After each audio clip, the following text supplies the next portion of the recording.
कि एक राजा था, उसके सिर में बहुत दर्द रहता था। तो एक वैद्य ने आकर के कहा कि मानसरोवर में रहने वाले हंस, उनके हृदय को अगर लाया जाए और उससे एक दवाई बनाई जाए, उसका लेपन उनके सिर पे किया जाए तो उनका सर का दर्द हमेशा के लिए खत्म हो जाएगा। राजा ने सैनिकों को आज्ञा की, जाओ मानसरोवर से हंस पकड़ के लाओ। सैनिक सब पहुंच गए मानसरोवर, लेकिन सैनिकों की वेशभूषा देख करके हंस उनके हाथ आए नहीं, दूर ही दूर रहे। 3-4 दिन तक सब सैनिक वहीं पड़े रहे, हंस हाथ नहीं आए। एक दिन उन सैनिकों ने देखा कि कुछ संत वहां पर आए और वे अपने हाथों से दाना चुगा रहे थे और हंस उनके हाथ से दाना ले रहे। सैनिक जैसे आगे बढ़े तो हंस सारे भाग गए। तो सैनिकों ने सोचा कि भाई हमारी वेशभूषा से भाग रहे हैं, हम भी अगर संत बन के आ जाएं तो शायद हमारे हाथ से भी कुछ पाएं, और जब ये पाएंगे तो हम इनको पकड़ लेंगे। तो हंसों का स्वभाव क्या था? संतों का सम्मान करते थे।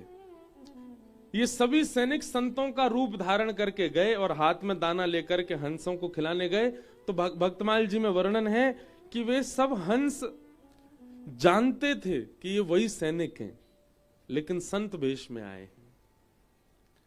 संत वेश में आए हैं, अगर हम इनके पास नहीं गए तो भेष का अपराध बनेगा। जानते हुए भी कि हमें बंदी बनाएंगे, जबरदस्ती जो हंस थे वे उनके समीप चले गए और सैनिकों ने थोड़ी देर तो दाना चुकाया और फिर मौका पाके उनको पकड़ लिया, ले गए। ये दृश्य भगवान देख रहे थे। ठाकुर जी ने मन में विचार किया कि हंस जानते हुए भी कि ये सैनिक हैं, हमें बांध लेंगे, फिर भी भेष का सम्मान करने के लिए इन्होंने खुद को दे दिया। इनकी रक्षा मैं करूंगा। और ठाकुर जी एक वैद्य बन के राजा के यहां आ गए। हंसों को लाया गया पिंजरे में बंद करके, बस उनका वध करना ही था कि तुरंत ठाकुर जी आए और ठाकुर जी आके बोले, राजन सुनो, हम आपसे वचन देते हैं, इन हंसों को अभी मत मारो। हम एक औषधि आपके माथे से लगाते हैं, अगर 2 दिन में आपका दर्द ठीक ना हो तो आप इन हंसों का वध करना, लेकिन आपका दर्द यदि जड़ से खत्म हो जाए तो इन हंसों को छोड़ देना। राजा बोले ठीक है। अब भगवान अपने हाथ से तो कुछ भी मिला दें, वो मट्टी घुमा के लगा दें तो ठीक है जाएगा। ठाकुर जी तो नाटक कर रहे हैं, जे डाल वो डाल, घुमा के उसमें एक बढ़िया सा लेप बनाया, राजा के सिर से लगाया, लगाते ही दर्द दूर हो गया। 2 दिन तक देखा दर्द नहीं हुआ। बोले महाराज आपका औषधि बहुत बढ़िया। ठाकुर जी बोले बस हमारी यही भाव है कि आप इन हंसों, बोले आप कुछ मांग लीजिए, बोले बस एक ही मांग रहा है, इन हंसों को छोड़ दो। बोले ठीक है। हंसों को मुक्त करने लगे, इतने में ही वो वैद्य वहां से अंतर ध्यान हो गया। तब हंसों ने पिंजरे से बाहर आकर के बताया, बोले राजन ये कोई सामान्य वैद्य नहीं था, साक्षात ठाकुर जी थे। हम जानते हुए भी कि ये सैनिक हैं, लेकिन इनकी भेष संतों की थी, इसलिए हमने अपने आप को बंदी बनवाया। इस बात से रीझ करके ठाकुर जी आए तुम्हारे माथे से लेप लगाने के लिए। भैया संतन को सम्मान करो वो तो एक अलग बात है, पर नकली संतन के भेष को ही सम्मान कर लो, वहां से ही ठाकुर जी प्रसन्न हो जाए कि ये उनके भेष का सम्मान करते हैं।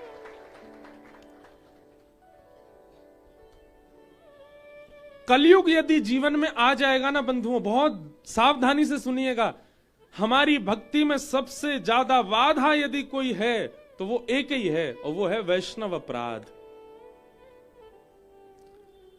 और ये हम सबसे बनता है, मुझसे भी बन जाता है। वैष्णव अपराध हमारे जीवन में यदि बन रहा है और बार बार बन रहा है तो इसका मतलब है कि आपके ऊपर कलयुग का प्रभाव है। आपको एक साधक को देख करके भी, एक भजनानंदी को देख करके भी आपके मन में यह भावना आती है कि कहीं ना कहीं ये थोड़ा बहुत तो आडंबर है। ये वैष्णव अपराध है और ये कलयुग आपके ऊपर आ चुका है, इस बात का प्रमाण है। आप बिहारी जी गए और श्री कुंज बिहारी लाल जी का दर्शन करते समय तभी आपने पुजारी जी जो आगे घूम रहे थे और उनके प्रति ऐसी भावना आ गई, जो पुजारी जी तो बस पैसा लेवे के काज डोल रहे हैं, बन गया अपराध। और ये अपराध कौन बनवाता है? कलयुग। भक्तों का स्वरूप ऐसा नहीं, मीराबाई का स्वरूप ऐसा नहीं था। मीराबाई तो जिसको देखती उसके रूप में, उसके स्वभाव में, उसके गुण में, सब में श्री कृष्ण का ही संबंध देखती। हमारे हरिराम व्यास जी का चरित्र कहा था अभी जयपुर में, व्यास जी के चरित्र में आता है हरिराम व्यास जी का स्वरूप कैसा था। कोई बढ़िया लोभी व्यक्ति उनके पास आता, जो बहुत लोभी है, उसको देख करके कहते, वाह भैया तुम पे बामन भगवान बड़ी कृपा है। बामन भगवान भी तो 3 पग जमीन से तीनों लोक लोभ में ले आए थे। कोई बहुत क्रोधी दिखाई देता, वो हो जय हो परशुराम भगवान के अंश। हरिराम व्यास जी की दृष्टि ऐसी थी। कोई बहुत सांवला सा काला सा दिखता, आ जा रे कन्हैया, उसको ऐसे ही बुलाते।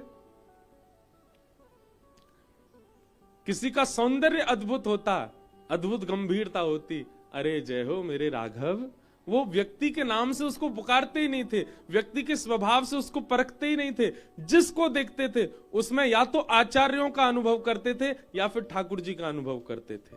ऐसी हरिराम व्यास जी की दृष्टि थी। ये सीखना चाहिए हरिराम व्यास जी से। जब कभी कोई दिखे, कई लोग होते हैं उनके हाइट इतनी ज्यादा नहीं होती, छोटे से ही होते हैं, जब आए तो आओ बामन, नेक्स्ट से ही हो भैया तुम तो। कोई बहुत छरेरा हो, नेक में इधर भाग जाता है उधर आ जाता है, पतरा दुबला सा डोल्ला हो, उसके प्रति ऐसी भावना रहो, जय हो मत्स्य, मछली कैसे यहाँ ते मां भक्तो डोले। सब कामों के लिए हाथ पीछे कर लेता हो, जय हो भैया तुम कूर्म हो, कछुआ, वो भी उसके पास जाओ हाथ पांव भीतर कर लेता है, कोई काम नहीं करता है। दृष्टि बनाओ, साईं परिकर के ही बना लो, आज से ही कर लो। आज से रात में जिससे भी मिलो, भोजन पानी करते समय, उठते बैठते समय, उसके स्वभाव से या तो किसी आचार्य को देखो या फिर साक्षात ठाकुर जी को देखो। ये हरिराम व्यास जी की दृष्टि है। उन्होंने कभी किसी व्यक्ति के स्वभाव गुण से किसी को नहीं परखा। तो कलयुग जीवन में आएगा तो आपको आडंबर दिखेगा, आपको सदपुरुष में भी आडंबर दिख जाएगा। चैतन्य महाप्रभु वे जब विचरण करते थे तो कोई नाटकबाज व्यक्ति भी हो, कुछ नहीं, केवल पैसा कमाने के लिए भगवान नाम गा रहा है, चैतन्य महाप्रभु उसके मुख से भी नाम सुनकर के नेत्रों से भाव विह्वल हो जाते, उसके चरणों में प्रणाम करते, भैया धन्य है। सब लोग आगे कहते, अरे जे पाखंडी है, जे केवल पैसा कमाने के लिए नाम गाता है। चैतन्य महाप्रभु कहते, और पैसा दो इसको, ताकि इसके मन में और लोभ जगे, पैसा का कम से कम उसके चक्कर में नाम तो गाएगा। ऐसा गुण देखते थे। पर हम लोगों का स्वभाव विचित्र है, हम लोग 2 मिनट में अवगुण ही देखने लग जाते हैं सबके भीतर, और ये कलयुग ही करवाता है हमसे। कई बार बंधुओं हम अपने गुरु के प्रति भी अवगुण देख लेते हैं, ये कलयुग का प्रभाव है।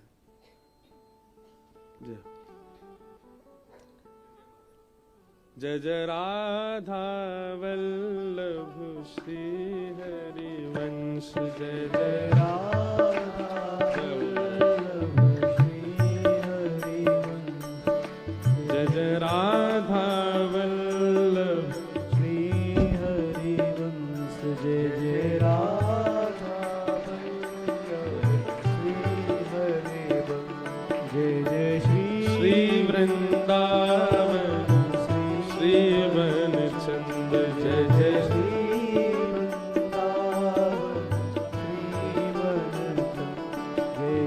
ये देखो ब्रज के संत जासों छुप भी जाए वाकू सखी बना दे। सखी बनवे को मतलब है ठाकुर जी की अधिकारिणी बना दे। हमारे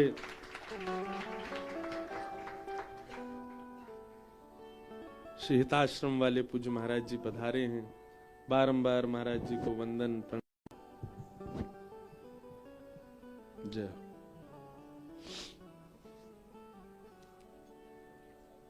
तो कलयुग के ये पंच स्थान, राजा परीक्षित स्वयं भटक गए, शमीक ऋषि के गले में मरा हुआ सर्प डाल दिया, और शमीक ऋषि के पुत्र श्रृंगी, उनको जब ये बात पता चली कि मेरे पिता के गले में मरा हुआ सर्प डाला है, तुरंत उन्होंने श्राप दे दिया, इति लंघित मर्यादम तक्षकः सप्तमे हनि। मैं श्राप देता हूं कि तक्षक सर्प के डंसन से राजा परीक्षित की 7 दिन के अंदर मृत्यु हो जाएगी। श्राप दे दिया। शमीक ऋषि को जब ये बात पता चली कि मेरे पुत्र ने राजा को श्राप दे दिया, उन्होंने अपने शिष्य गौरमुख से कहा कि आप जाओ, जाकर के राजा परीक्षित को बता दीजिए उनके जीवन के केवल 7 दिन बचे हैं। राजा परीक्षित को जैसे ये बात पता चली कि मेरे जीवन के केवल 7 दिन बचे हैं, देखो एक बात बहुत ध्यान से सुनना, साधक वैष्णव का एक स्वरूप है कि वो विपरीत समाचार सुनकर के भी अप्रसन्न नहीं होता। इससे ज्यादा विपरीत क्या होगा कि किसी की मृत्यु की खबर ही सुना दो उसके मुंह पे जाकर के, तुम मरने वाले हो इतने दिन में। लेकिन फिर भी राजा परीक्षित इससे परेशान नहीं हुए। हम तो छोटी छोटी बातों पे परेशान है जाएं, पर वैष्णव का स्वभाव है कि वो निश्चिंत नहीं होता, वो चिंतित नहीं होता, वो निश्चिंत ही रहता हर परिस्थिति में। सूरदास जी का एक पद है, जैसे राखो तैसे रहूं, जानत हो दुख सुख सब जन के, मुख से कछु ना कहूं। आप सब जानते हो ना, आज मैं क्या बताऊं आपको। जैसे राखो तैसे रहो। परीक्षित जी ने मन में विचार किया कि जिन्होंने मेरी मातृ गर्भ में ब्रह्मास्त्र से मेरी रक्षा की, उस समय भी कोई कारण था, और आज एक ब्राह्मण के द्वारा 7 दिन में मरने का श्राप लगा है, तो ठाकुर जी ने इसमें भी कोई कारण ही देखा होगा, मैं क्यों चिंता करूं। उन्होंने चिंता नहीं की। हम सिड्डी से कभी उतरते हैं, कई बार ऐसा होता है कि हम गिरने वाले थे लेकिन बच गए, पर कभी कभी होता है गिर जाते हैं, अरे ठाकुर जी ऐसे क्या गिर दिया आपने। ठाकुर जी कहें दारी के तो यूं याद ना, 2 बार बचायो भी तो हो, वास में तो तेने कही ना जय हो ठाकुर जी आपने बचा लिए, और ज्यादा ना लग जाए बाद ना रोने लगे।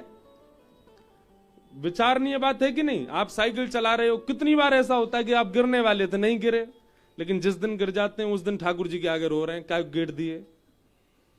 घर में परिवार का कोई सदस्य बीमार हो गया, बीमार होकर बेचारा ठीक हो गया, लेकिन किसी दिन बीमार हो गया और इतना बीमार हुआ कि ठीक ही नहीं हो रहा, तो ठाकुर जी से शिकायत शुरू हो जाती है। ठाकुर जी कहते हैं ये कितनी बार बीमार हुआ, उतनी बार सही भी तो हुआ, तब तो तुमने क्षमा नहीं किया, तब तो तुमने एक बार भी नहीं कहा कि ठाकुर जी आपकी बड़ी कृपा, और जब अब सब सही नहीं हो रहा तो फिर शिकायतें लगा रहे हो।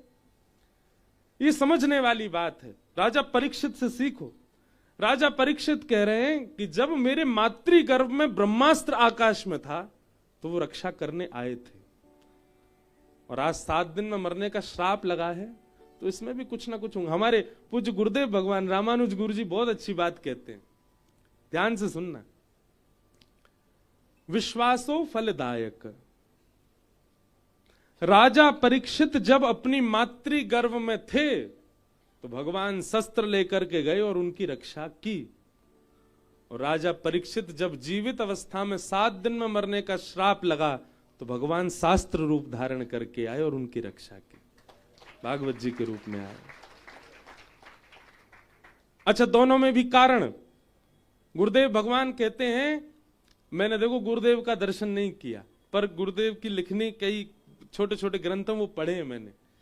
एक जगह गुरुदेव कह रहे हैं कि वहां अश्वत्थामा ने शस्त्र छोड़ा था मारने के लिए, तो भगवान शस्त्र से ही रक्षा करने आए। चक्रा नाम की गदा को घुमाया भगवान ने गर्भ में जाके, और आज एक ब्राह्मण ने वाक वज्रम विशशरजह, वाणी का वज्र छोड़ा है, तो ठाकुर जी भी वाणी रूपी धारण करके आए रक्षा करने के लिए। कथा का, कथा क्या है? वाणी रूप है। परीक्षित को 7 दिन में मरने का श्राप लग गया। परीक्षित जी महाराज चिंतित नहीं हुए, बल्कि विचार करने लगे, अच्छा है, दुनिया में किसी को नहीं पता कि उसका अंत कब होगा, पर मैं दावे से कह सकता हूं कि 7 दिन पहले मेरी मृत्यु नहीं होगी। मेरे पास 7 दिन शेष हैं। इसमें भी भगवान का एक संकेत मैं मान लूं कि ठाकुर जी ने मुझे पहले ही बता दिया कि इतने दिन आए तेरे पास, अपनो कल्याण कर ले। मैं कितना भाग्यशाली हूं। व्यक्ति को क्या पता कि उसके प्राण कब निकले। राजा परीक्षित ने अपने पुत्र को जन्मेजय को राज्य गद्दी पर बिठाया, स्वयं वन में चले गए।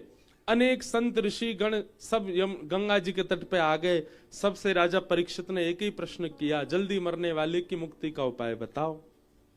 पर कोई भी प्रमाणित नहीं बता पाया क्या करना चाहिए। तभी तत्रा भवद भगवान व्यासपुत्रो यदच्छया गामटमानो नपेक्ष अलक्षलिंगो निजलाभ तुष्टो वृतश्च वालैरवधूत भेष। बोलो सुखदेव जी महाराज की। श्री सुखदेव भगवान प्रकट हो गए और चलते हुए आ रहे हैं राजा परीक्षित के पास। सिंहासन पर आकर के विराजमान हो गए। राजा परीक्षित ने चरणों में प्रणाम किया और प्रश्न किया, भगवान अतः पृच्छामि संसिद्धिम योगिनाम परमं गुरुम पुरुषस्येह यत्कार्यं म्रियमाणस्य सर्वथा। जल्दी मरने वाले की मुक्ति का उपाय बताओ। एक बहुत प्रिय भाव है मेरे हृदय का, बहुत कम गाता हूं मैं, पर आज साईं के यहां गाऊंगा। मानो ऐसा भाव है कि श्री परीक्षित जी अब उनके जीवन के 7 दिन बचे और वो सुखदेव जी से प्रार्थना कर रहे हैं। हम भी साईं से प्रार्थना कर रहे हैं।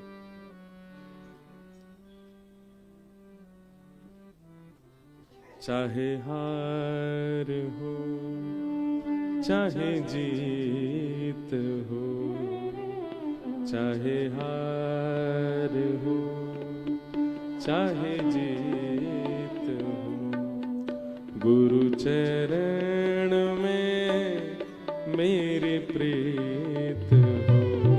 चाहे हार हो चाहे जीत हो, गुरु चरण में मेरी प्रीत। बंधुओं, यहाँ जितने भी लोग विराज रहे हैं, थोड़ी देर के लिए स्वयं को परीक्षित मानिए। हम सब थोड़ी देर के लिए नहीं, हम हैं ही परीक्षित। हम सबके पास भी 7 ही दिन हैं।